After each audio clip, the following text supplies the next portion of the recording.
I am extremely excited to be making this video because we get to do one of the things I love doing more than anything in this world: cloning software that sucks and showing you how you can, as a business owner, create your own custom software and not be locked in to systems that frankly are a complete waste of money. In today's video, what we're going to cover is how to build something like ServiceM8 custom for your own business without needing to be technical, without writing one line of code, without having to understand pretty much anything about software development. All you need to do is A, be committed and willing to learn something new, and B, have a Claude subscription. You don't need to spend tens of thousands or hundreds of thousands of dollars on developers to get this done. You don't need to learn how to code yourself. You don't need to hire a designer to design this thing. You're going to be in the driver's seat the whole time, and you're going to be able to move so quickly, it's going to blow your mind. And I hope that through this video, you end up building your own software that runs your business. What we're about to build, you can do inside of literally a couple of hours, and you don't have to be technical one bit. That is the crazy thing about all of this. Years ago, it used to take teams of people to do what we are about to do in this very short video. So without further ado, let's take a look at ServiceM8. The basic gist of ServiceM8 is that quotes come into the business,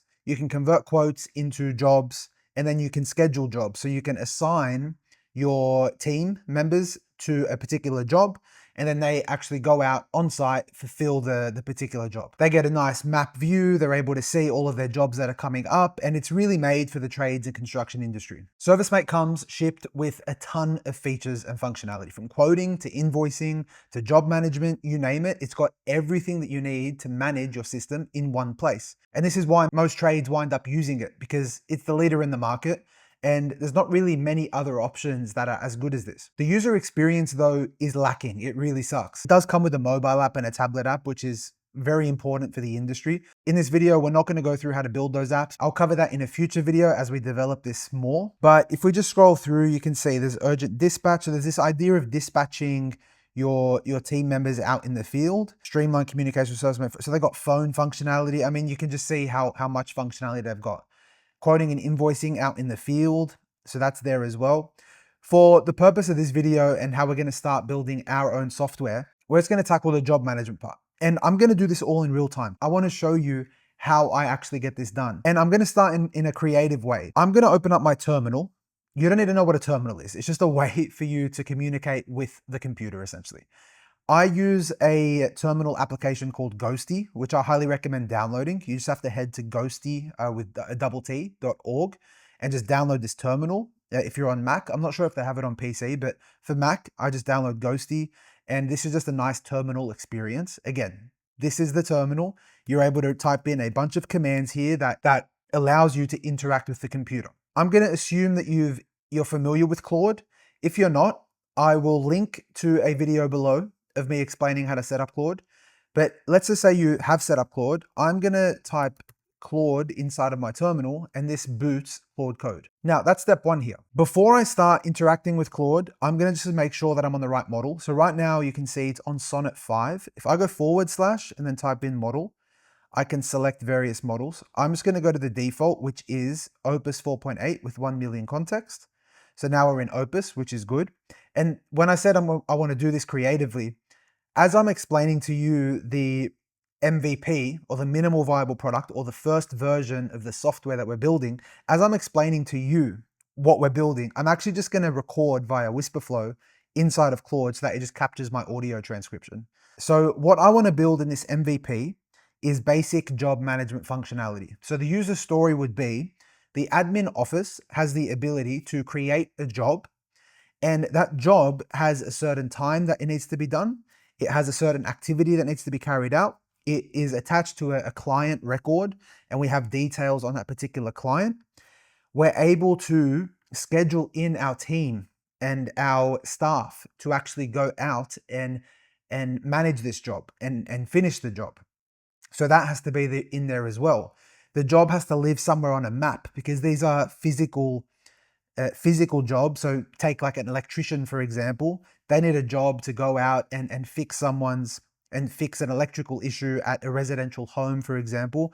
We need details on that home and on the address, and just so that we can visualize this on a map. And I do want to use the Google API to render a map and actually show us precisely where this is. And maybe it has a link to then go out and get directions, because that's going to be very important. Let's see, what else do we need? I think they're the basic things when it comes to job management. So everything I've said, we've actually just recorded, and I'm going to hit the function key on my Mac here. And everything that we just spoke has been entered here. That's including the stuff that I was saying before and after the bulk of my message to Claude, which is okay. You can be very chaotic with how you communicate with AI, and it's going to understand what you're looking to do. So I'm just going to kind of add in at the end here. This is a basic spec for a job management system that I want to build. And then I'm going to tell it, plan for me the best approach here to make an MVP, which is minimal viable product, or the first version of this app. Then I'm going to give it some details here. I'm going to say that I want to use Next.js. You don't need to know what this is. Just tell Claude, I want to use Next.js to build this application. And I want to use Supabase and Vercel to productionize the application. Now, this is a good aside because I want to tell you about Supabase and about Vercel. Let's go to supabase.com. The easiest way to explain Supabase. Supabase is a database. That at its fundamental layer, it's a database. That's all you need to know. Where your jobs live, all the job details, where your clients live, all of this stuff has to be stored somewhere. And the reason it's got to be stored in a database on the cloud is so that on my machine, I'm able to interact with the software. Then I have someone over there managing the job. He's also able to interact with the software. We're both seeing the same view on the same database, which is in the cloud. That's why we need to introduce something like Supabase. You need to store this data in the cloud somewhere so that each client or user of the application is able to pull that data down to their application to view and interact with the data. Supabase, if we look at pricing, is free for like 50,000 monthly users. It's extremely generous. Your entire software for your business, I'm confident, can remain on this free tier. So that's the first part, completely free. Second is Vercel. And Vercel here, I'm logged in already. Oh, how do I go to the home page? I'll just go into my Vercel.com. You may have heard of it. The guys that made Next.js, which is the code base that we're going to be using, they actually are, their parent company is called Vercel. Vercel essentially is hosting. So you've probably got a website for your business and it's being hosted somewhere. So you're paying a hosting company some monthly fee, and it's a place for your website files and your website itself to actually live. You can't have a website live on the internet in the cloud without having hosting. Vercel is just that, hosting.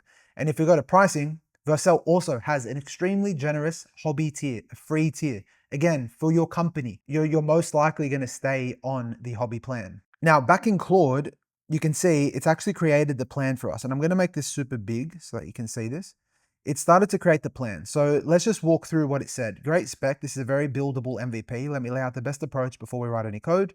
What we're building, so the MVP scope, a job management app where the admin office can manage clients, create jobs, assign staff to jobs, see each job's location on a Google map with a get directions link, recommended stack and why. So this is going into the technical stack.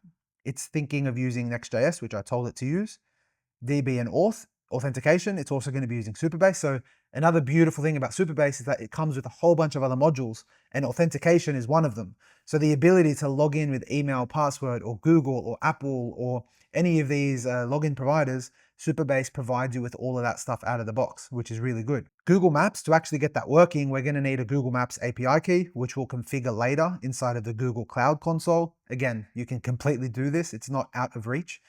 Vercel, this is where we're going to be, it says native Next.js deploys. This is where we actually host the application. And then for UI, it's defaulting to use Tailwind and ChadCN. This is like the industry standard at the moment for building UIs. UI is essentially just the design of your actual application, how the input fields look, how the buttons look, how the text looks. Tailwind and ChadCN, they come with pre-configured UI variables, which are really handy and allow us to make stuff that looks really nice fast. Now, data model, this is very important. It's thinking that we make a client's table, and these are all the columns that it's going to have in the database. You can think of these like a spreadsheet. Each table is like its own sheet and you have columns in the table. So clients, where you're going to have an ID, name, phone, email, address, suburb, state, postcode, latitude, longitude, notes. So that's actually latitude, longitude of clients, which, yeah, let's assume a client is a particular residential address. And then you have staff, ID, full name, email, phone, role, active. Then you have jobs. Then you have job assignments. So this is the relation between a job and the staff that gets assigned to that job. And that's all it's done there. Key technical decisions, geocoding strategy. So when a client job address is saved, call Google geocoding server side, store latitude and longitude, that's fine. Maps, 2 views, a per job map, and later a dashboard map showing all of today's jobs. Auth roles, simplest MVP, everyone who logs in is office admin. So we're just going to stay with one office admin role to start. Suggested build order, and it's giving you a phase plan here for how it's going to do it. It's going to say it's going to do the Supabase project first, Next.js next, the clients features, the jobs features, the staff list and assigning staff to jobs, the Google map, and then the dashboard. And now it's asked, before I turn this into a detailed step-by-step plan and start scaffolding, a few decisions to shape the build. So who logs into the MVP and what can they do? Office admin only, single role, everyone who logs in can manage clients. Let's just go with that for now, office and admin only. How should staff scheduling work in V1? Assign staff and date time fields or calendar drag drop view. Visual calendar where you can drag onto staff time slots, much nicer UX. Okay, let's just go with assign staff and date time fields. How polished should the first version be? Clean and functional, let's just go with that. And then let's just submit our answers here. One thing when working with Claude, you can click Shift, Tab, and you see at the bottom, it's cycling between these various modes. So here it's got accept edits on, plan mode on, auto mode on. I'm going to keep auto mode on because this is just going to not keep asking me to approve actions that it wants to take. So it says here, this is the build plan. It's locked in. I'm ready to start building. A couple practical things. Where should the project live? I'm in users Georgia Main, which is my home folder. I suggest creating job manager and git init in there. Do you already have the Supabase project in Google Maps key, or should I create the Supabase project for you? I have Supabase tools available and give you the exact step to get a Maps key. So the beauty about Claude is that it can interact with Supabase and with Vercel. And I've previously already attached them into Claude. So if we just say yes right now, it's going to be able to go off and create that Supabase project directly. So you can see here, you're now on georgiamain.org with no projects yet, clean slate. This is perfect. Saying a new project is $0 a month. Create one called Job Manager in the Sydney region since you're in Australia. So now Claude is setting up the project in Supabase, which is going to give us our database and authentication. So it's saying app scaffolded. So let's go into Supabase and you can see the project has been created by Claude. There's not much for you to see here. Just know that now we've got this database created for us, and Claude will just handle hooking this up into our application that it's developing on its own. And now if we come back, it's saying the schema is applied, RLS is in place. RLS is row level security, and that's what makes Supabase very secure. Now let me build the app, installing dependencies and setting up env. Env just means environment, and environment holds secrets, which are variables that are that allow us to access certain things. So Supabase comes with a bunch of variables that the system needs in order to connect with Supabase. So think of secrets like passwords almost. So it's writing here the examples. Again, we don't have to get into the code. I don't want you to get bogged down by code. That's not the point here. We're using English so that Claude can just create things for us. So we'll let this run and then come back once it's finished. Now Claude has finished running, and that only took, I don't know, like less than 5 minutes. And let's see what it says. The MVP is built, running, and verified end to end. Here's where things stand. What's done? So in Supabase, they said that they've set it up. They set up the database schema to have these tables. They seeded some data, so they put some demo data in there for us. 3 clients, 3 staff, 4 jobs. Login user created. They use my email and just an example password here. They've created a Next.js app inside of the Job Manager folder, which is in Next.js. We don't need to go into these details. It's verified, so it actually tested it. It said the production build passed.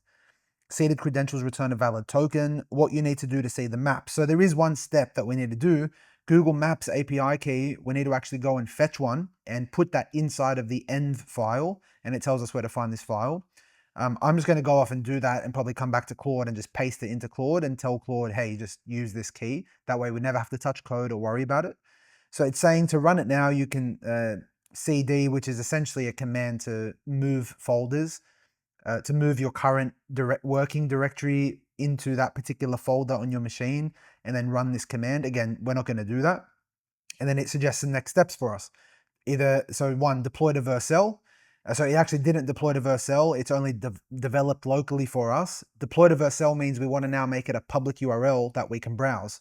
But we're not going to do that just yet because I want to preview what the app is locally on our machine first, which is how software development usually happens. Number two, get the maps key working. Three, polish and features. So want me to git init and prep the repo for deployment. Git is, I'll cover it in another video. Git is version control. It's essentially storing all of the changes that have ever happened to your code base, to your software, to your program in the cloud. So that way you're able to have a really good history of all the changes that ever got made. And it says, oh, would you rather grab the maps key first? I set the seeded password. Okay, cool. So what I'm going to tell it to do, I want it to actually run the server itself. So I'm going to say, run the server, please. And I'm expecting Claude to run the server on localhost port 3000. It's just the URL you can plug into your browser so that you can preview the website locally. You can't do this from another machine just yet. This is only for local purposes, so we can look at the prototype together and iterate on the prototype before we're happy to deploy it into the cloud. So now the server is running, so Claude is able to run this server in the background. If I just command click that, and we now come to our system. Now, one thing to note here, you and I, we are both looking at this system in real time together. I have no idea what Claude just created for us. So let's look at it together. I'm going to come in here and input my username. The password was jobmanager123 exclamation mark. I'll just copy that and paste it in there and then click sign in. No, I don't want to do that. So this is the first dashboard that it's created for us. You can see there's a dashboard page here, and what are we looking at? So there's 0 jobs today. There's 4 open jobs, 2 that are upcoming. Today, nothing scheduled. Upcoming are these 2. So emergency lighting test, ceiling fan installed. Both are scheduled for the 15th and 18th of July, which are in 2 and 5 days time. If I click jobs, this takes us to the list of all the jobs that are coming, and this is ordered by the upcoming time. Then I can click clients, and clients are the locations that we actually have to go off and perform the jobs at. So you got this apartment here, cafe. Then we've got staff. Staff are our internal team members. So we have electrician here, electrician there, another apprentice. And then I can sign out. So I can add staff. I can add new clients, which have a client name, phone, email, street address. Then I can add in a new job, which we'll do in a second, and then you have the dashboard view. So let's see how the jobs work. So if I create a new job, and let's say switchboard repair, status is scheduled, and let's say the client is for Greenfield Apartments, and the scheduled date is going to be on the 22nd of July. And you can put in the times. Let's say it's 5:30 through to 6 p.m. And I'll say just a test job. So job site address, you can override it, but you can just leave default to select the client's address. That's fine. And let's put Priya on this. So I'll create that job. And now here is the actual job. The location, you can see it's telling us add this secret key to show the map. It doesn't work just yet, but if I click get directions, this should actually work just fine. That's going to be current location all the way through to Harbour Street. So that is working. And if we edit this job, we're able to go to an edit screen. So it's a very basic application, but everything we're seeing here is actually interacting with Supabase. So all this data is actually stored in the cloud. So when we tell Claude to deploy this for us, you'll be able to interact with this and manage this from multiple browsers and multiple devices across the world, which is really cool. And now since we added that job, you can see the dashboard numbers have increased. So we now have 5 open jobs. Just as a quick next step, I want to show you how cool this is. I'm going to go back to Claude and I'm going to say, make it look like ServiceM8. And then what we're going to do, we're actually going to screenshot, or I'm going to search ServiceM8 UI and click images. And then let's just use that. And I'm going to go copy image, and then I'll come into Control V to paste, my bad. Make it look like ServiceM8. Here is UI. Here is some UI. This is the iteration process now. We go back and forth with Claude, to refine what we're building. And this is just a UI improvement. I'm not adding any new functionality or anything to the system. I just want to make it look like ServiceM8 more, just for the purposes of the demo, so you can see how we can iterate. And we can just let this. So look, ServiceMate's look is a bright green top bar, white content cards, colored avatar circles, orange job numbers, green primary actions. And it's started by applying the brand colors. And it's just going to go through and do this. And once it's ready, we'll go back into the prototype and see what the UI looks like now. Okay, and now it's saying done. The UI now has the ServiceMate look. Refresh localhost 3000 to see it and all the things that it changed. So I'm going to go back here. Already some of the UI looks refreshed, but if I do a hard refresh, I am not seeing the green pop up. So we just ran into our first issue, and I'm just going to tell it, I'm not seeing green at all. The nav bar is still a white background and the nav items are white. So I can't even see the navigation items. Then it's that simple. Just come in, tell it what changed, or tell it what our issue is, what we need fixed, and then just come in, hit enter. Okay, now it's saying fixed. The brand green now compiles, refresh. So if we come back here and we refresh, you can see this UI is absolutely updated, and it does look like ServiceMate. So we have just a nice fresh coat of paint on this. So you have a dashboard, you have jobs, clients, staff, which looks really, really good. Next step I want to do is that if I click into a job, we still don't have the location working. So what I'm going to do is go and set up Google Search Console to get the Google Maps API key. Now, if you don't know how to do any of this stuff, if you need help at any point in time, the best person to ask is Claude. So I'm going to ask Claude, hey Claude, how do I get the Google Maps API key? Can you give me step-by-step instructions? I'm non-technical.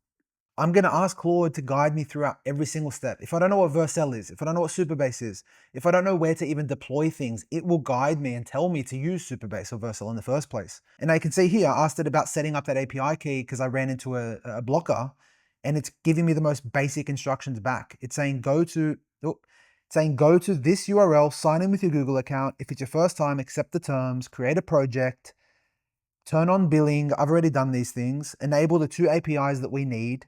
So it's gonna, it tells you to enable these 2 things that we need, Maps Embed API and Geocoding API. And then it's gonna say create a key, part 5 recommended, protect the key. So I'm just gonna do this quickly so you can see how simple this stuff is. And I'll put these side by side, but let's come in here and click, oh, that's the wrong one. Let's come in here and click Google Cloud Console. And I'm gonna log in with my account here. What I'm going to do is create a new project here, and let's call it Job Tracking System YouTube Demo. Oh, I'll just say Job Tracking System. Organization is my organization, that's fine, and we're going to create that. So now it's creating this new project, and all we need to do is enable these 2 APIs that it asks us to enable, which are Maps Embed API and Geocoding API. So it's saying in the top search bar, literally just type this in. So I'm going to copy this in. Let's go to our job tracking system project. So now we're in that project. I'm going to paste in Maps Embed API.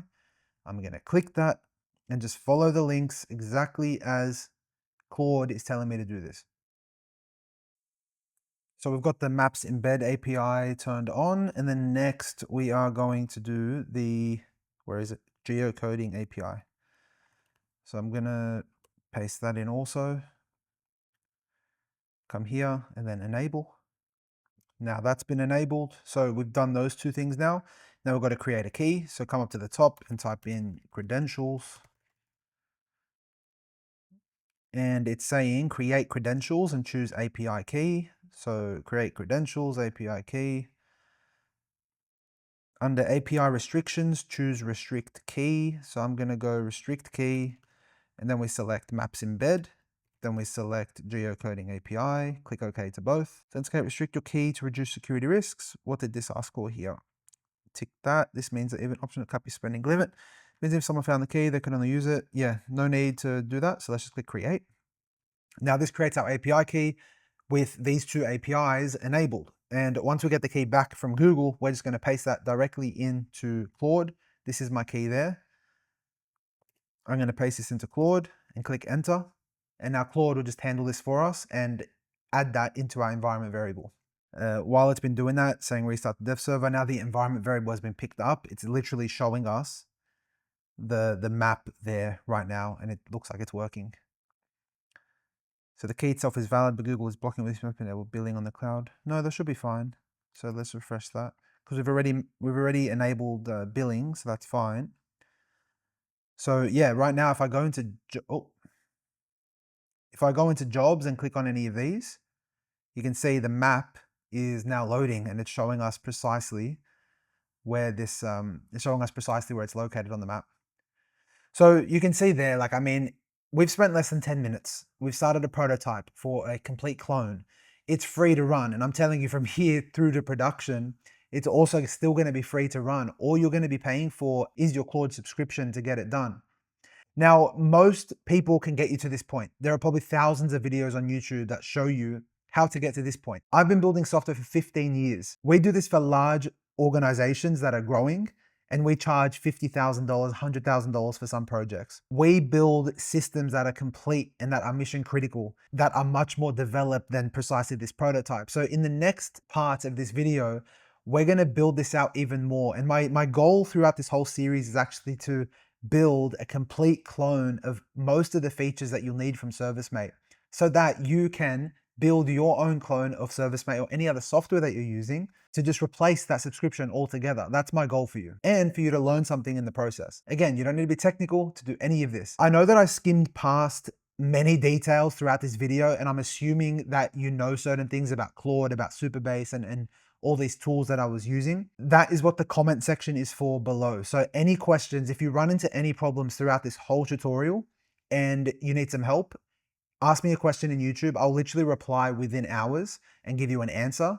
And also, I really want you to tell me what features do you want me to work on next in this clone, because I will use that in part 2 and part 3 onwards in our series to develop the features that you actually want to see. So please leave a comment down below if you like the video. Actually like the video, that would be appreciated also. And subscribe to my channel so that you get notified when the future parts of this series come out. I'm going to be cloning and building many different tools to show you and prove to you how easy it is to make your own custom software and why you don't need an agency to do this. So yeah, I would appreciate that subscribe. Thank you so much for watching. I'll see you in the next one.